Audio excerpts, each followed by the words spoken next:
Hello friends, welcome back to my channel. मैं हूं आपकी दोस्त खुशबू रस्तोगी।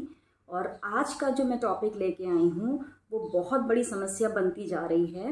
ना कि छोटे बच्चों में, बड़े में, बूढ़े में, सब में ये समस्याएं हम देख सकते हैं। तो आज की जो टॉपिक है वो ये है कि डिप्रेशन क्या है। सबसे बड़ा सवाल यही है कि हर दूसरे घर में किसी ना किसी को डिप्रेशन है। आप डिप्रेशन को उदासी से मत तुलना कीजिए। अगर आप डिप्रेशन और सैडनेस एक अलग अलग चीज़ है। अगर डिप्रेशन आपका 2 हफ्ते से ज़्यादा है, उदास मन है, खाने का मन नहीं करता, पीने का मन नहीं करता, किसी से बात करने का मन नहीं करता, तो इसका मतलब ये है, अगर ये चीज़ें लगातार चल रही हैं 2 हफ्ते से 3 हफ्ते से, तो इसमें आपको डॉक्टर से कंसर्न करना चाहिए। लेकिन अगर आप 1-2 दिन में, 4 दिन में आपका मूड अपसेट है और वो ठीक हो जाता है, तो उसको हम डिप्रेशन नहीं कह सकते। तो डिप्रेशन होना आजकल बहुत बड़ी समस्या हो गई है, जो कि हम छोटे बच्चों से लेके बड़े तक में और बुढ़ापे में भी लोगों को देख रहे हैं। और बहुत से बॉलीवुड स्टार्स हैं जो इस बीमारी से सफ़र करते हैं और उन्होंने अच्छे से अपनी लाइफ को मेंटेन किया, लाइफस्टाइल को सेट किया और थोड़ा डॉक्टर की हेल्प ली, एक्सरसाइज की हेल्प ली और इन सब से ओवरकम किया। सो आज मैं आपको बताने वाली हूँ कि सबसे पहले मैं फ्रेंड्स ये बता दूँ कि मैं डॉक्टर नहीं हूँ। जो मेरी रिसर्च है, जो मैं पढ़ती हूँ, मुझे पढ़ने की आदत है, जो मैं पढ़ती हूँ या जो मैंने एक्सपीरियंस किया है अपने सामने लोगों को देख के या किसी को नोटिस किया है कि इस तरीके के सिम्टम्स होते हैं, तो मैं आपको वही एक्सपीरियंस शेयर कर रही हूँ। मैं आपको कहीं से भी ये गाइड नहीं कर रही कि आप मेरे से गाइडेंस लीजिए या मेरे कहे हुए काम, मेरी कही हुई बात को आप डॉक्टर से कंपेयर करें। मैं सिर्फ आपको वो सजेस्ट कर रही हूँ जो मैंने खुद देखा है या सुना है। सो फ्रेंड्स, आजकल जो डिप्रेशन है वो तनाव, मानसिक बीमारी बहुत बढ़ती जा रही है। और ये मानसिक बीमारी इतनी ज़्यादा बढ़ गई है कि अगर वो बहुत टाइम तक आपके साथ रहती है तो वो बॉडी में भी बहुत सारे डिसऑर्डर लाने लगती है, जैसे कि थकान रहना, चक्कर आना, नींद नहीं आना, भूखे रहना और मन नहीं लगना, अकेले रहना, अंधेरे में रहना। तो ये सारे सिम्टम्स उसमें आने लगते हैं। डिप्रेशन के कई तरीके के सब डिविजन्स भी होते हैं, कई तरीके के डिप्रेशन भी होते हैं। अगर डिप्रेशन बहुत क्रिटिकल नहीं है, फर्स्ट स्टेज पे है, जैसे कि आपको 2-3 हफ्ते हुए हैं, आप उदास रहते हो, आप बाहर नहीं जाते, मूवी नहीं जाते, जो चीज़ें खुशी देने की हैं लेकिन फिर भी आप उसमें खुश नहीं होते हैं, तो उसको आप डिप्रेशन की कैटेगरी में डाल सकते हैं और आप डॉक्टर से कंसर्न कर सकते हैं। और ऐसे बहुत सारे लोग हैं जो डिप्रेशन को फेस कर रहे हैं, लेकिन उसके बावजूद डिप्रेशन को फेस करते हुए भी अपनी लाइफ में आगे बढ़ रहे हैं और अपनी सक्सेस को डिजर्व कर रहे हैं। सो फ्रेंड्स, डिप्रेशन बहुत तरीके के होते हैं। मैं इसमें अभी ये नहीं डिस्कस करूँगी कि डिप्रेशन किस किस तरीके के होते हैं। मुझे सिर्फ आपको ये बताना है, मुझे सिर्फ अपनी ऑडियंस को ये बताना था कि डिप्रेशन अगर आपको है तो इसमें कोई शर्म की बात नहीं है। अगर आपके घर में किसी को भी डिप्रेशन है तो सबसे पहली बात, ये कोई ऐसी छुआछूत या ऐसी बीमारी नहीं है कि आप उस बंदे से या उस इंसान से पल्ला झाड़ लें। अगर आपके घर में किसी को भी डिप्रेशन है या आप किसी को जानते हैं जिसको डिप्रेशन है, जिसको ये सब सिम्टम्स हैं, तो उसको और टाइम दीजिए। एक डिप्रेशन के मरीज जो होता है उसको बिल्कुल बच्चे जैसा अटेंशन चाहिए होता है, क्योंकि उसका मूड कभी भी मूड स्विंग हो सकते हैं, कभी भी उसका मूड अच्छा हो सकता है, उदास हो सकता है, रोने का हो सकता है। तो आप उससे अगर परेशान होंगे या झीकेंगे तो वो कभी भी सही नहीं हो पाएगा और उसको ये लगेगा कि मैं बोझ हूँ अपने घर वालों पे। अगर उसको बोझ की तरह लगेगा तो उसकी लाइफ और डल हो जाएगी, और उसकी लाइफ डल होगी तो वो डिप्रेशन से कभी बाहर नहीं निकल पाएगा और डिप्रेशन का स्टेज बढ़ता ही जाएगा। सो अगर किसी को भी डिप्रेशन है तो उसको बच्चे की तरह अटेंशन दें, उसके साथ टाइम स्पेंड करें, उसको बाहर ले जाएं, ज़बरदस्ती ले जाएं, मूवी ले जाएं, पार्टी में ले जाएं, उसको नए नए शॉपिंग करवाएं, नए नए क्लोथ्स को उसको बोलो कि रेडी होके रहे और अच्छे से प्रेजेंटेबल रहे। तो इससे क्या होता है, अगर आपका डिप्रेशन थोड़ा है, छोटे स्टेज पे है, तो आप इस तरीके की अच्छे एटमॉस्फेयर, खुशनुमा एटमॉस्फेयर में, अच्छे लोगों के साथ गैदरिंग करने में, आउटिंग करने में इस चीज़ को हम ओवरकम कर सकते हैं। लेकिन अगर ये डिप्रेशन बहुत लॉन्ग लास्टिंग है, 1 साल से 2 साल से, तो मैं आपको यही सजेस्ट करूँगी कि आप बिल्कुल भी शर्माएं नहीं, डॉक्टर के पास जाएं और ये कंसर्न करें डॉक्टर से कि आपकी क्या क्या प्रॉब्लम्स हैं, और डॉक्टर डेफिनेटली आपकी प्रॉब्लम्स का सोल्यूशन देंगे। ज़रूरी नहीं होता है कि हर डिप्रेशन में दवाई दी जाए, कुछ काउंसलिंग से भी चीज़ें सही हो जाती हैं, लेकिन अगर बहुत ज़्यादा बढ़ गया है मेंटल इशू तो दवाई का भी सहारा लिया जाता है। सो इसी तरीके से आप आगे बढ़ सकते हैं, अपनी लाइफ को आगे जी सकते हैं। और एक बात मुझे और कहनी है फ्रेंड्स, बहुत लोग ये पूछते हैं कि डिप्रेशन फीमेल्स में ही क्यों ज़्यादा देखा गया है। तो मैं आपको ये बता दूं कि फीमेल्स और मेल्स और किड्स, ये डिप्रेशन किसी को भी हो सकता है। इसमें एज का कोई भी इशू या फैक्टर नहीं है। ये आपको सोसाइटी, आपके जो आपने भी पास में सहन किया हो या आपने झेला हो, या आपके जो भी आपने एक्सपीरियंस किया हो अपनी लाइफ में या अपने घर में या बाहर, मतलब ये सारे फैक्टर्स मिला के एक इंसान को डिप्रेशन दे सकते हैं। तो आप ये नहीं जज कर सकते कि डिप्रेशन कैसे हुआ या क्यों हुआ।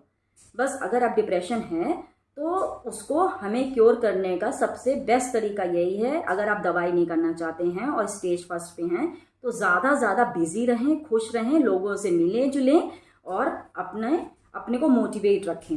जैसे कि अगर फीमेल्स हैं, सपोज आप लोग कह रहे हो कि फीमेल्स को ज़्यादा होता है मेल्स को कम होता है, या मेल्स को ज़्यादा होता है फीमेल्स को कम होता है, तो मेरी निगाह में मेल्स को इसलिए ज़्यादा इफेक्ट नहीं होता क्योंकि वो सुबह अर्ली मॉर्निंग अपनी रनिंग, जॉगिंग, एक्सरसाइज पे ध्यान देते हैं। बहुत लोग देते हैं, 90% आजकल लोग एक्सरसाइज पे ध्यान दे रहे हैं। कुछ लोग योगा करते हैं, कुछ लोग जॉगिंग, रनिंग या बहुत तरीके की एक्सरसाइजेज आ गई हैं जो वो लोग करते हैं।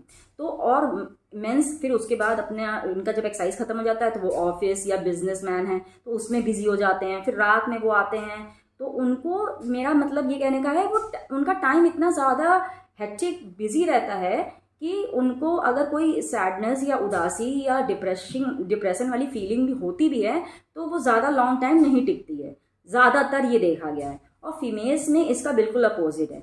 ज़्यादातर लोग अब के ज़माने में ज़्यादातर लेडीज़ें वर्किंग हो गई हैं, लेकिन पहले बहुत ज़्यादा वर्किंग नहीं थी। फीमेल्स ज़्यादातर घर में ही रहती थी, घर से ही काम करती थी और ज़्यादा मतलब होमली थी।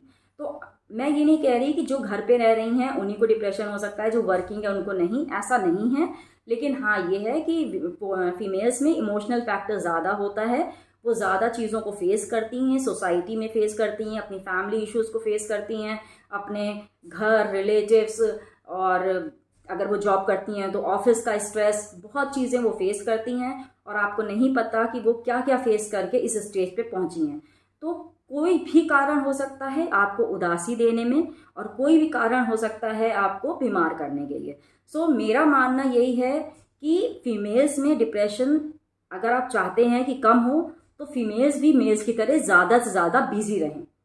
चाहे वो, अगर वो वर्किंग नहीं है तो चाहे वो घर का छोटा छोटा काम करें, घर में कहीं कभी क्लीनिंग कर दी, कभी कपड़े वॉश कर दिए, कभी बाजार का कोई सामान ले आए, कभी छोटी छोटी चीज़ें मतलब करते रहें। आप अलग नहीं बैठें। सबसे ज़्यादा ज़रूरी बात, अगर आपको डिप्रेशन है, आपको भूख नहीं लग रही, आपको रोना आता है, आपको अकेलापन लगता है, आप अंदर से टूटे हुए हो और आपको सुसाइडल थॉट आते हैं, तो आप अकेले बिल्कुल ना बैठें।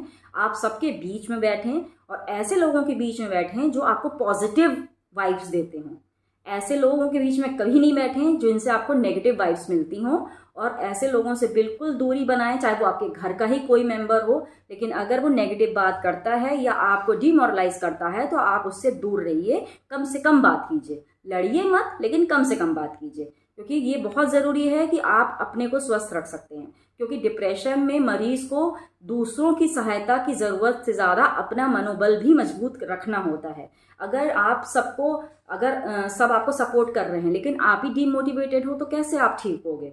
इसलिए आपने ये भी देखा होगा, बहुत सारे सेलिब्रिटीज़ हैं, कपिल शर्मा हैं, दीपिका पादुकोण हैं, बॉलीवुड, हॉलीवुड, बहुत सेलिब्रिटीज़ हैं, मैं किन किन के नाम गिनाऊं, जो इस बीमारी से जूझ रहे हैं, लेकिन फिर भी वो अपनी डेली रूटीन में बिजी हैं, शूट्स पे जाते हैं, काम करते हैं और मेडिकल ट्रीटमेंट लेते हैं, साइकेट्रिस्ट पे जाते हैं, काउंसलिंग करवाते हैं, तो ये सब चीज़ें कवर हो जाती हैं। तो मेरा सिर्फ इतना कहना है कि आप इस चीज़ को एक हेजिटेशन या शर्म से ना लेते हुए इसको कॉन्फिडेंटली अपनी बात को डॉक्टर से शेयर करें, और जो भी डॉक्टर सजेस्ट करते हैं, चाहे वो मेडिकल हो, चाहे वो काउंसलिंग हो, चाहे वो किसी भी तरीके की एक्टिविटी हो, तो आप उसको डेफिनेटली इम्प्रूव करें और उसको अपनी ज़िंदगी और अपने रूटीन में शामिल करें। और वो जो भी डाइट प्लान देते हैं उसको भी आप फॉलो करें, क्योंकि डाइट प्लान से भी बहुत इफेक्ट पड़ता है। हमारे मूड हार्मोन्स जो होते हैं जिससे मूड इफेक्ट होता है, तो वो भी बहुत अच्छे से जनरेट होते हैं। रनिंग करने से, रनिंग भी आप कर सकते हैं। अगर आप रनिंग नहीं कर सकते, आपके कमर में दर्द है, आप बूढ़े हैं, आप ज़्यादा चल नहीं सकते, तो आप योगा कर सकते हैं, जिसमें आपको सिंपल बैठना है और ब्रीदिंग इन ब्रीदिंग आउट सब कुछ। और इसमें आपको एंजाइटी भी फील हो सकती है। एंजाइटी का मतलब ये होता है कि जैसे कि बेचैनी होना, घबराहट होना, या सोसाइटी में बाहर निकलते टाइम ये सोचना कि मैं इसको नहीं फेस कर सकता, मैं ये मुसीबत आ जाएगी तो मैं नहीं कर सकता, तो डर के घर में बैठ जाना। नो, ये आपको बिल्कुल नहीं करना है। कि अगर आप किसी चीज़ से आपको प्रॉब्लम है तो आप उसको अवॉइड करिए। नो, इसका ट्रीटमेंट यही है कि आप उसको फेस करिए। जब तक आप उस डिफ़िकल्टी को फेस नहीं करेंगे, उस अपने टारगेट तक नहीं पहुंचेंगे, तब तक आप इस चीज़ से, इस डर से कभी बाहर नहीं निकल सकते। तो मेरा सबसे हाथ जोड़ के यही विनती है कि आप लोग डिप्रेशन को डिप्रेशन के मरीज को ऐसा फील ना कराएं कि पता नहीं उसको क्या हो गया है, बल्कि उसको ये फील कराएं कि कोई बात नहीं, अगर ये हो गया है तो ये ठीक भी हो सकता है। और उसको ज़्यादा से ज़्यादा इम्पोर्टेंस दें, प्यार दें, दुलार दें, उसको टाइम दें, एक बच्चे की तरह उसको ध्यान रखें और ज़बरदस्ती उसको बिज़ी रखें किसी ना किसी चीज़ में, तो डेफिनेटली डिप्रेशन को हम हरा सकते हैं। और इंडिया में डिप्रेशन की मात्रा बहुत बढ़ती जा रही है। आजकल 60-70% लोगों को डिप्रेशन है। और फ्रेंड्स, ये मैं अपने एक्सपीरियंस से कह रही हूँ, जो जिन लोगों को मैं जानती हूँ, जिनके मैंने डे रूटीन देखे हैं, जिनकी लाइफ देखी है, इसलिए मैं ये चीज़ को बहुत अच्छे से एंड कॉन्फिडेंटली कह सकती हूँ कि अगर आप एकजुट होकर, फैमिली के मेंबर मिल के एक डिप्रेशन के मरीज़ को सहायता करेंगे, उसको हेल्प करेंगे, उसको प्यार देंगे, उसको समय देंगे, तो वो ज़रूर अपनी बीमारी से जंग जीतेगा और इस डिप्रेशन से बाहर आएगा। लेकिन अगर आप ऐसा नहीं करते हैं तो उसकी लाइफ मेरे हिसाब से बिना डॉक्टर के नहीं चल सकती। मैं यही मानती हूँ कि आपको अच्छी डाइट पे, एक्सरसाइज पे और काउंसलिंग पे ध्यान देना चाहिए और फैमिली के साथ टाइम स्पेंड करें, ट्रैवलिंग पे जाएं, छोटी छोटी छुट्टियों में खुश हों, वहाँ जाकर सेलिब्रेट करें। 1 दिन की भी छुट्टी मिले, 2 दिन की छुट्टी मिले, आप उसको एंजॉय कीजिए, आप उसको यूटिलाइज कीजिए।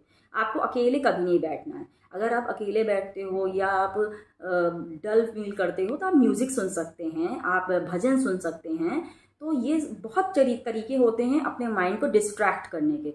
तो मैं बस इतना बोलना चाहूँगी कि अगर आपको ज़रा सा भी डिप्रेशन फील हो रहा है, उदासी लग रही है और लंबे समय से लग रही है, तो डॉक्टर को ज़रूर दिखाएं। और अगर थोड़े समय से लग रही है तो आप अपने एटमॉस्फेयर को इतना हेल्दी, इतना हैप्पीफुल बनाएं कि आप इस बीमारी से बाहर निकल सकें। एंड मैं आपको सभी को मैं रिक्वेस्ट करती हूँ कि अगर आप लोग डिप्रेशन से सफ़र कर रहे हैं तो बिल्कुल भी शर्माएं नहीं। आप मुझे कमेंट बॉक्स में कमेंट करके बता सकते हैं कि मैं इसी टॉपिक पे आगे सीरीज़ अगर आप देखना चाहते हैं कि डिप्रेशन कैसे होता है, क्यों होता है, इसके क्या क्या सब डिविजन्स हैं, तो आप मुझे मैसेज इसमें इनबॉक्स कर सकते हैं। तो मैं और इसके बारे में डिटेल में हम बात करेंगे, डिस्कस करेंगे, और कैसे उसको घरेलू रूप में या घरेलू घर में ही रह के उनसे हम निजात पा सकते हैं और सक्सेसफुली डिप्रेशन से जीत सकते हैं, वो सब मैं डिस्कस करूँगी। मैं डॉक्टर नहीं हूँ, लेकिन हाँ मैं ये ज़रूर कहूँगी कि एक डॉक्टर तो मदद करता ही करता है, लेकिन जिसने चीज़ें से फेस की हों, सफ़र की हों, वो भी बहुत अच्छे से आपको इस बारे में बता सकता है। तो नमस्कार, थैंक यू सो मच मेरी वीडियो को देखने के लिए। प्लीज़ आप लोग कमेंट करके ज़रूर बताएं कि आपको मेरी वीडियो कैसी लगी। और अगर आपको डिप्रेशन के बारे में या आगे भी कुछ जानना है या इस सीरीज़ को मैं आगे भी लेके जाऊं, तो मुझे कमेंट करके ज़रूर बताइए, तो मैं इस सीरीज़ को आगे भी कंटिन्यू करूँगी। Please like, subscribe and share my channel. God bless you all.